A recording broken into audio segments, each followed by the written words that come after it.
roll? Yes. 3, 2, 1. And good morning, everyone. Welcome in. Steve Cashel, Dr. Brian Cole. It's Sports Medicine Weekly, Chicago's premier sports medicine program. You can follow us on Twitter at SMW Home, and we have a Facebook page as well. And our website is sportsmedicineweekly.com. Happy to be joined by, as I mentioned, Dr. Cole. He is the head team physician for the Chicago Bulls, sports medicine specialist, orthopedic surgeon from Midwest Orthopedics at Rush. Our producer is Shane Reardon.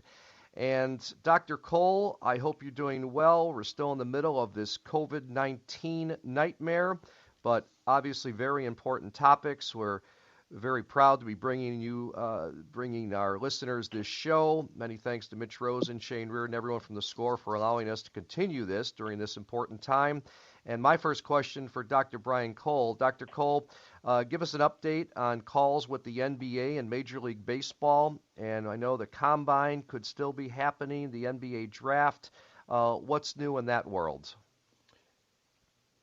Well, like anything else, Steve, this has been a moving target, and it's while the NBA has a lot of obligations, I think what is governing the landscape is probably federal legislation followed by state legislation, and all pertaining to the things we've been talking about for weeks, which is let's keep the burden on the hospital system as low as possible, and let's all do our job to prevent community spread. And then from there, everything else follows suit. If I was asked, do we have dates for the Combine, for the draft, all these other things? Absolutely not. It's nearly impossible to provide dates given the information we have. So all we really get are updates, and a lot of these updates are we don't really know. I'll tell you on the MLB side, there's been some discussions about potentially playing all the games in Arizona, for example, but the logistics of that are enormous when you think about it. There has to be a place for people to stay. You have to manage their food. It has to be a closed system.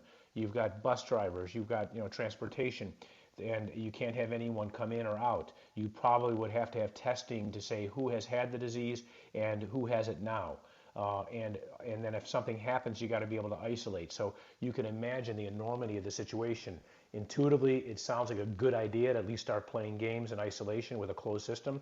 But I'm going to tell you the logistics of that are probably going to be, I won't say insurmountable because we can figure lots of things out, but I'm going to say it's going to be challenging. Okay, well, I want to get to our guest for this week, and it is a great guest and so appropriate during this time, and always one of our favorites on Sports Medicine Weekly. Karen Malkin, a board-certified integrative health coach and eating psychology expert. Her clientele includes executive, professional athletes, men and women of all ages, students, and motivated individuals who are ready for a new level of vitality. And Karen, thanks so much for joining us on this Saturday morning. How are you? Doing well, thank you. How are you doing? Everything's okay. Can't wait to get out of this nightmare, but surviving. But Karen, my first question as we jump into it, and this is one that I just had off the top of my head because it affects me and my wife. How safe is it, Karen, to pick out foods and vegetables that are not packaged at a grocery store? And if so, best way to clean them? So, as we know, this COVID virus is a weak virus, and so washing our hands with soap and water and using alcohol could really help keep our hands and our environment sanitary, right, and free of the virus. So I've been soaking my fruits and vegetables in soapy water, and sometimes I'll even spritz a little bit of alcohol in there. So I wash it really, really well. It's really important because, you could have somebody touching your produce. And if you cook your foods, over 140 degrees, you're safe. Steve, I have sort of begun doing this with almost like surgical precision. When we bring things in, like grocery shopping for all of us has become an event. I mean, it's one of the top 3 events in my life these days is trying to get food. And what I've advocated for, and there's some really good instructions on this, is just pick a place on your counter. You can take the things out of the bags and so forth, and assume that everything potentially could be contaminated, and open things up carefully, put them into another container, just like Karen said, wash them off. and have one person manage it, and assume you have a dirty area, that you have a transitional area where things get washed and so forth, and then you have a clean area from sort of right to left or left to right, and then at the end of it, make sure you wipe everything down properly with antiseptic or other. Very good tips. I've also been taking my counters, and one side of the counter is completely sanitized and clean, and the other side is where I'll put my bags and my produce, and I'll take it out, clean it, and then put it on the clean side. So we kind of have, I guess it's kind of like what you do in surgery, right? You have your sanitized spot, and then you have your other areas. Karen, I want to ask you this. We know that eating more fruits and vegetables are going to help us stay healthy. Are there any foods in specific that are more helpful than others?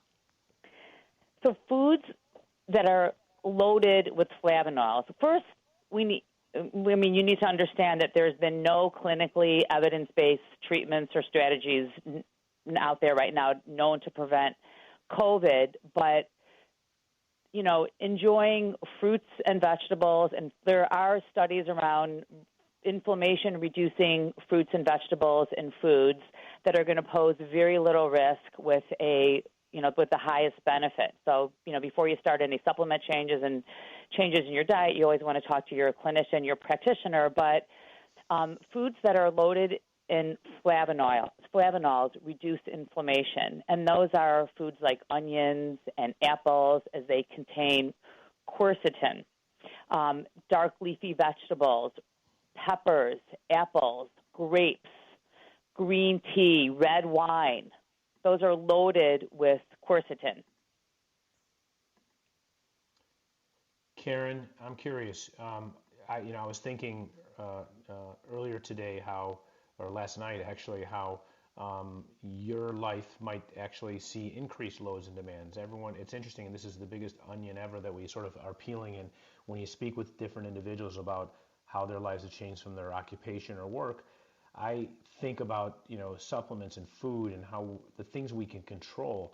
I have to imagine that you've had a big demand on your time, and I'm curious, what are some of the most common things you're being asked? Does it pertain, for example, to the things we can control and add, like supplements, besides good choices like you just commented on? What are you being asked, and what are some of your answers and things that our listeners really want to know that they can do, maybe as it pertains to supplements, for example? So supplements, I'm getting a lot of questions about how people can support their immune system. And some of the safest supplements out there right now would be vitamin C, because there are studies that are proven that vitamin C can help shorten a virus. So 500 milligrams at a time, maybe 2 times a day, would be safe. If you're taking too much of that, first of all, your body can't absorb it all at once, really much more than 500 milligrams at a time, and then you end up having some diarrhea. But then zinc 15 to 30 milligrams daily. The lozenges are known to also potentially provide direct benefit for the upper respiratory tract.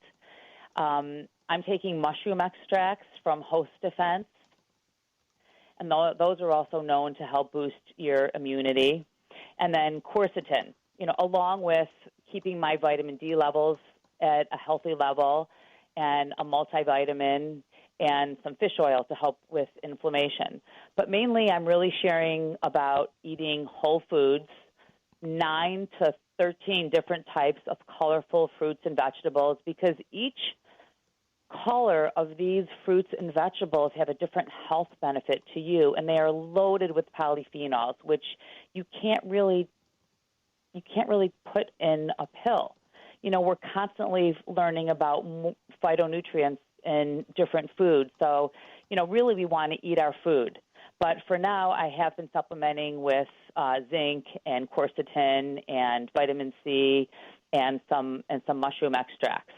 But enjoying, adding in turmeric, which has anti-inflammatory benefits. I'm also taking a turmeric curcumin supplement, but turmeric you can add to your food, and you can add a little bit of black pepper to your turmeric at a 16-to-1 ratio, and it's really going to enhance the bioavailability of the turmeric.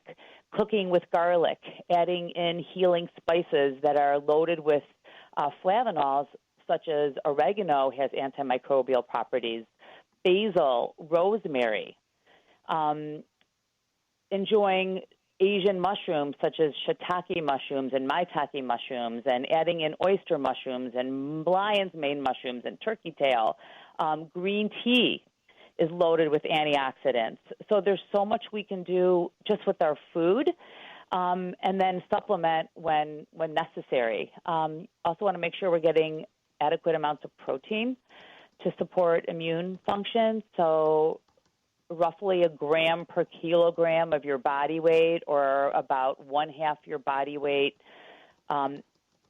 in grams of protein. So that would be about, let's say, 2 4-ounce servings of animal protein, or if you're vegetarian or vegan, adding in more beans, legumes, nuts, and seeds. But non-GMO tofu and tempeh are soy, which do have the highest concentrations of plant protein.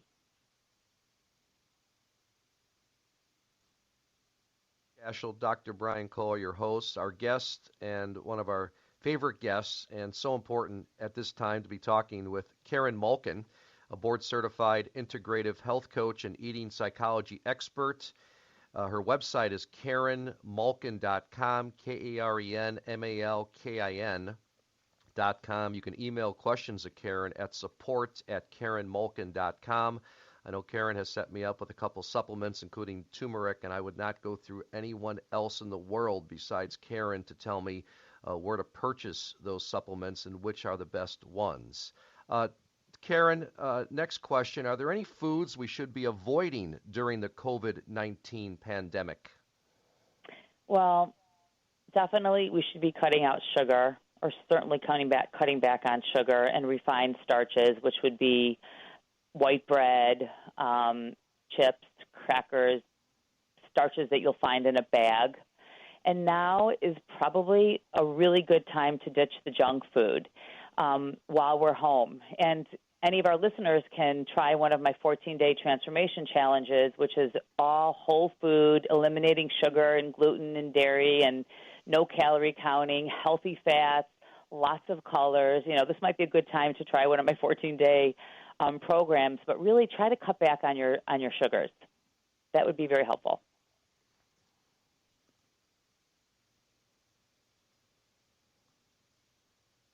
Karen, any other tips to help us all stay strong during this time? Definitely making lifestyle upgrades and really paying attention to sleep, quality and quantity sleep, aiming for 7 to 9 hours of sleep a day.